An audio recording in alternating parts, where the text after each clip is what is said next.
अस्सलामु अलैकुम वरहमतुल्लाहि वबरकातुहू। आज की इस क्लास में हम लोग बिहार डीएलएड एंट्रेंस एग्ज़ाम 2025 के लिए उर्दू ग्रामर का जो मारूजी क्वेश्चंस होते हैं, मारूजी सवालात होते हैं, उनको लेकर के आपके सामने में आ गए हैं। वैसे उर्दू ग्रामर के बहुत सारे क्वेश्चंस कंप्लीट कर दिए गए हैं। कुछ ही क्वेश्चंस बच गए थे, जो कि मैंने सोचा कि उसको भी क्लियर किया जाए। तो आज की इस क्लास में हम लोग क्वेश्चन नंबर 1 से लेकर के 25 तक क्लियर करेंगे, और भी कुछ क्वेश्चंस बच जाएंगे, उसको अगले क्लास में मैं क्लियर करूंगा इंशाल्लाह। तो सभी आप लोग ज्वाइन होने की कोशिश करेंगे। तो चलिए आज की इस क्लास की शुरुआत करते हैं। सवाल नंबर 1 में है, कलमा की कितनी किस्में हैं? तो आपने उर्दू ग्रामर अगर सही ढंग से पढ़ा होगा तो आपको पता है कि कलमा की कितनी किस्में हैं, 3 किस्में हैं। ठीक है। अगला क्वेश्चन है कि माना के एतबार से इसमें की कितनी किस्में हैं? माना के एतबार से अगर पूछा जाए कि इसमें की कितनी किस्में हैं, तो कितनी किस्में हैं दोस्तों? 2 किस्में। इसमें की माना के एतबार से 2 किस्में हैं, बनावट के एतबार से भी अलग होती हैं। ये है आपके माना के एतबार से, इसमें की जो है 2 किस्में हैं। ये सभी इंपॉर्टेंट है, मैं जल्दी जल्दी कराने की कोशिश करूंगा ताकि आप लोगों की जो समय है वो बच जाए और आपको कम समय में अच्छी तरह समझ में आ जाए। अगला क्वेश्चन है कि ज़ेल में इसमें मारिफा की निशानदेही कीजिए। इसमें जो है आपको इसमें मारिफा की निशानदेही करना है। कौन सा इसमें मारिफा है आपको बतानी है। तो इसमें मारिफा के बारे में आपको पता होनी चाहिए कि इसमें मारिफा जो है इंग्लिश में कह सकते हैं प्रॉपर नाउन, यानी किसी खास जगह चीज को बताए, इसे मारिफा होता है। तो किताब से पता नहीं चल रहा है कि भाई ये खास है कि क्या है, क्योंकि किताब का मतलब कौन सा किताब, रहीम का किताब, काला किताब, उर्दू का किताब, फारसी किताब, पता नहीं है। तो ये कॉमन हो गया, इसे मारिफा में नहीं है। पहाड़ भी उसी तरीके से है, स्कूल भी उसी तरह से है, समझ में नहीं आता है कि कौन सा। लेकिन पटना समझ में आ रहा है कि पटना जो है किसी जगह का खास नाम है। तो इसका इसका ऑप्शन नंबर दाल परफेक्ट हो जाएगा, यानी कि पटना जो है इसे मारिफा की कैटेगरी में है। अगला क्वेश्चन, इब्न अम किसकी मिसाल है? उर्फ की, कुन्नियत की, तखल्लुस की, लक़ब की। वैसे इन सभी का डेफिनेशन आपको बताया जा चुका है कि उर्फ किसे कहते हैं, कुन्नियत क्या होता है, तखल्लुस के बारे में, लक़ब क्या होता है, इनके बारे में पढ़ाया जा चुका है। तो उन्हीं में से जो इब्न उम है, किसकी मिसाल है ये? तो दोस्तों ये जो है आपके ऑप्शन नंबर आपके हो जाएंगे बा बिल्कुल परफेक्ट, यानी कि कुन्नियत, यानी कि इब्न उम जो है किसकी मिसाल है, तो कुन्नियत की मिसाल है। कुनियत का मतलब होता है कि जो किसी अपने रिश्तेदार, अपने अब्बू, अपने फूफू, अपने अम्मी के नाम की वजह से मशहूर हो जाए।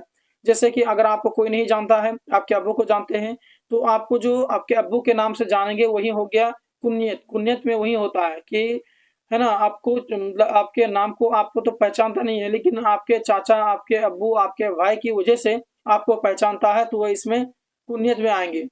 अगला क्वेश्चन है कि झेल में इसमें मुआवजा की निशानदेही कीजिए। तो इसे मुआवजा की आपको परिभाषा पता होनी चाहिए कि क्या होता है। तो अकबर है, या फिर आपके जो डरपोक, झाड़ू, सिलाई। तो इसे मुआवजा की बात करें तो इसका ऑप्शन नंबर दाल परफेक्ट हो जाएगा, यानी कि सिलाई जो है इसे मुआवजा में आते हैं। अगला क्वेश्चन है कि दर्ज झेल में इससे मुसग़र कौन है? इसमें मुसग़र की तलाश करनी है, निशानदेही करना है। किताब, या फिर किताबचा, या फिर रिसाला, या फिर बाग। तो इससे मुसग़र इसीलिए मैं कहता हूँ ना कि सबसे पहले बेसिक क्लियर कीजिए। अगर बेसिक ही पता नहीं हो, जैसे इसे मुसग़र यहाँ पर तलाश करना है, तो इसे मुसग़र किसे कहते हैं वही आपको पता नहीं हो, क्या आप ऑप्शन में टिक लगा पाएंगे? बिल्कुल नहीं पाएंगे। इसीलिए आपको बेसिक नॉलेज होनी चाहिए। इसे मुसग़र ये जो है, जब मैं उर्दू ग्रामर की क्लास में जब करा रहा था, लगभग मैं आपको 220 क्वेश्चंस कंप्लीट कराया उर्दू कवायद का, तो उसी में सेम क्वेश्चंस आया था। तो अगर आपने उस क्लास को देखा होगा तो आपको पता होना चाहिए कि इसका ऑप्शन नंबर बा परफेक्ट हो जाएगा। नहीं, किताब चा जो है इसे मुसग़र की कैटेगरी में आते हैं। अगला क्वेश्चन है कि बामाना लफ्जों को क्या कहते हैं? बामाना मतलब होता है माना के साथ, बा माने साथ होता है, यानी माना के साथ लफ्ज को क्या कहते हैं? मतलब हुआ कि जिसके कुछ माना है, जो जो मीनिंग, जिस जिस वर्ड्स के मीनिंग होते हों, उस लफ्ज को हम क्या कहते हैं? बामाना लफ्ज, जिस लफ्ज का कोई मतलब होता है उसको क्या कहेंगे? कलमा, कलाम, जुमला, या फिर अल्फाज। इसमें आपको कंफ्यूज कर देगा, ऐसे ही सवाल जो है आपको कंफ्यूज करेगा।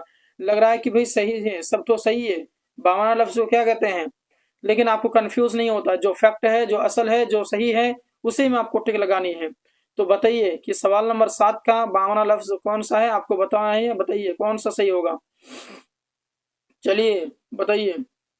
कलमा होगा भैया, कलमा। बामाना लफ्ज को कलमा कहते हैं, आप लोग पढ़े होंगे उर्दू ग्रामर में। अगला क्वेश्चन, जो नाम रिश्ता की बिना पर हो उसे क्या कहते हैं? जो नाम जो है रिश्ता की बिना पर हो उसे क्या कहते हैं? आगे गुजरा है, जो मैं जो इब्न उमर को मैं समझा रहा था उस समय में मैं बात किया था कि क्या कहते हैं, कुन्नत कहते हैं। यानी अपने दादा हो या अपने अब्बू हो, अपने चाचा हो, अपने फूफा हो, अपने रिश्तेदारों में से किसी के नाम से मशहूर हो जाता है ना, तो वही है कुन्नत।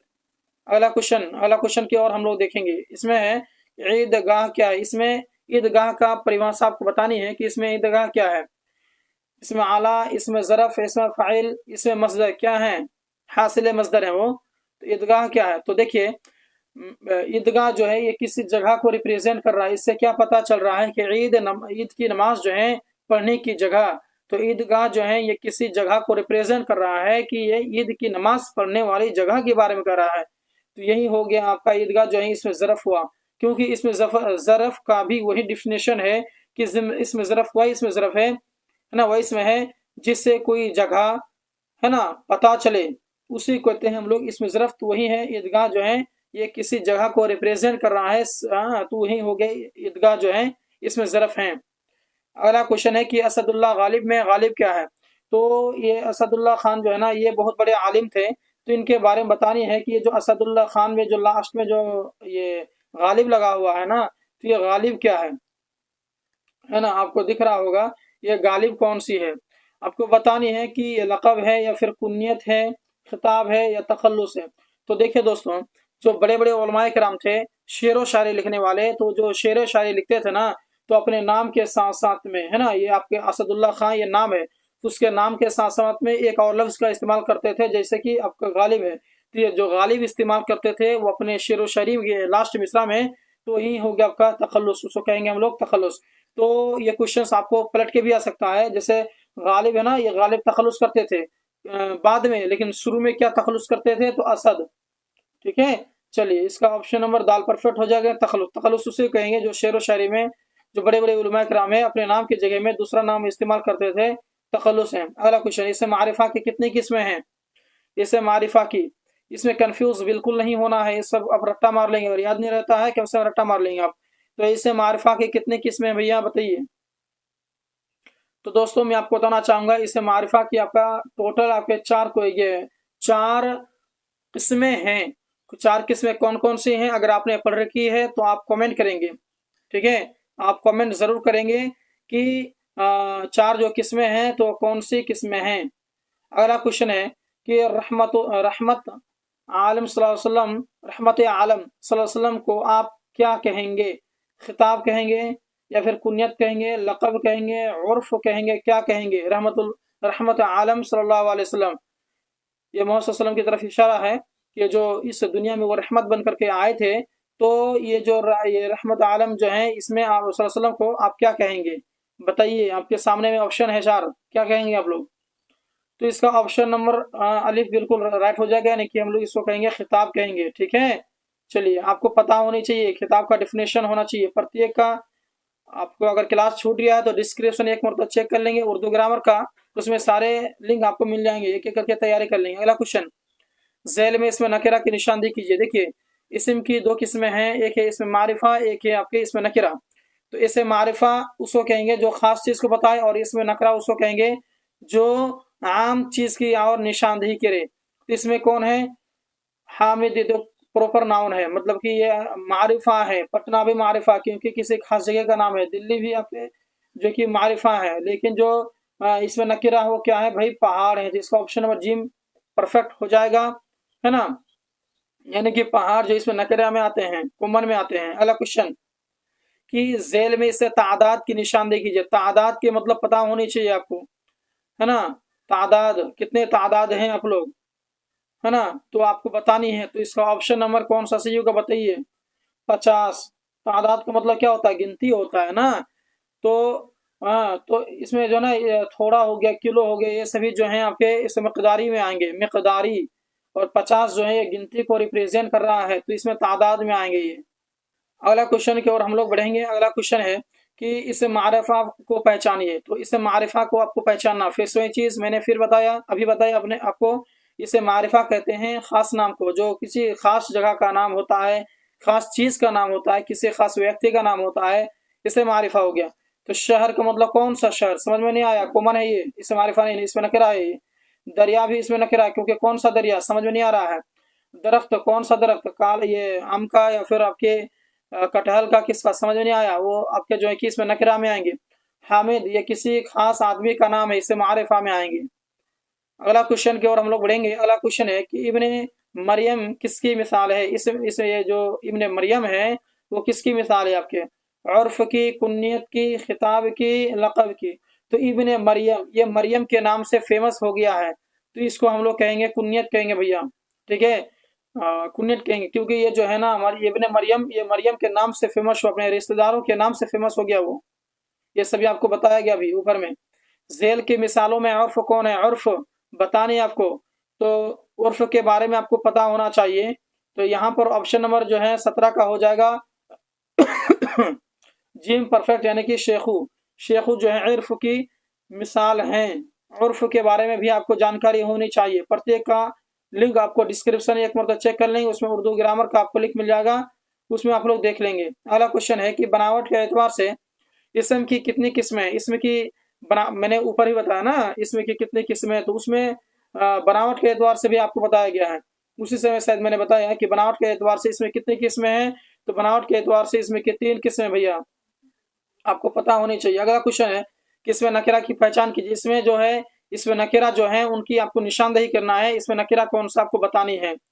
तो इसमें नकरा की बात किया जाए तो इसमें दरिया जो है इसमें नकरा है, क्योंकि ये खास चीज को नहीं बता रहा। जैद ये किसी खास का नाम है, तो ये इसमें मारिफा हुआ, नकरा नहीं।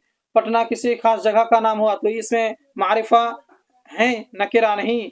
ताजमहल किसी खास जगह को बता रहा, तो ये इसमें मारिफा है, नकरा नहीं। तो इसमें जो है, इसमें नकरा की बात करें तो दरिया होगा, क्योंकि ये कॉमन नाउन है, ये खास चीज को नहीं रिप्रेजेंट कर रहे हैं। बात क्लियर। अगला क्वेश्चन है कि इनमें मफऊल की पहचान कीजिए। मफऊल के बारे में बताना है कि इनमें जो है मफऊल कौन है। मफऊल के बारे में आपको डिफिनेशन पता होनी चाहिए कि मफऊल उसको कहेंगे जिस पर काम खत्म हुआ हो। तो गिरफ्त है या फिर गिरफ्तार है या फिर गुरेज है, क्या हो जाएगा इसका राइट आंसर, क्या हो जाएगा, तो गिरफ्तार हो जाएगा भैया, गिरफ्तार हो जाएगा इस मफऊल। अगला क्वेश्चन की ओर हम लोग बढ़ेंगे। अगला क्वेश्चन है कि शहर कौन सा इसम है। शहर इसमें नकेरा है क्या, हाँ हो सकता है इसमें नकेरा होगा। इसमें मारिफा नहीं है, खास नाम नहीं है। इस शहर कौन सा शहर, शहर का नाम नहीं है। इसमें फाइल नहीं है, इसमें फाइल कहते हैं काम करने वाले को। इसमें मफूल कहेंगे जो जिस पर काम खत्म हो, तो यहाँ पर कोई बात ही नहीं बनती है। तो शहर जो है कौन सा इसम है, तो इसमें नकेरा होगा।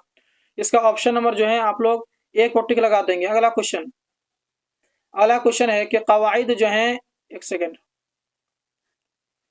कवाइद के एतबार से पटना लफ्ज है। कवाइद के एतबार से पटना लफ्ज है, इसे मस्तक है, मसदर है, इसमें मसदर हासिल मसदर या फिर जामिद। तो पटना जो है क्या है भैया आपको बतानी है। तो फ्रेंड्स इसका ऑप्शन नंबर जो है दाल बिल्कुल परफेक्ट हो जाएगा, यानी कि इसमें जामिद। कवाइद के एतबार से अगर देखा जाए, ग्रामर के एतबार से अगर देखा जाए तो पटना जो है इसमें जामिद है।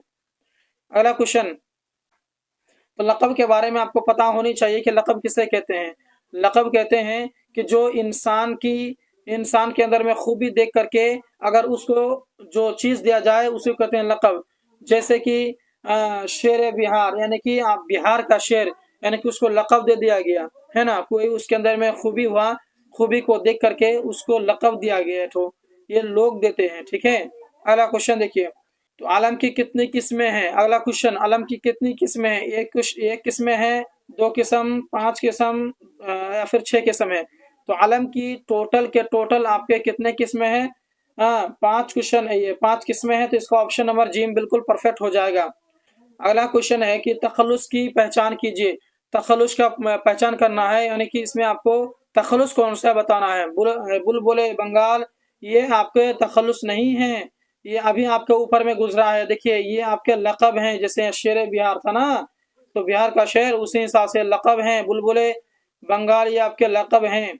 और तखल्लुस, ये गालिब जो है तखल्लुस है। जैसे कि ऊपर में सवाल ये चीज़ गुजरा है कि मिर्ज़ा असदुल्ला खान गालिब में गालिब क्या, तो मैंने ऊपर बताया कि वो तखल्लुस है, तो ये तखल्लुस की मिसाल गालिब है। शम्सुल उलमा ये भी नहीं है, पद्म भूषण ये भी नहीं है, ये आपके खिताब हैं शायद, ठीक है, पद्म भूषण, ये सरकार की तरफ से दिया जाता है, जो दौरान हुक्मरान रहेंगे उसके तरफ से ये दिया जाता है। तो तखल्लुस हो गया गालिब।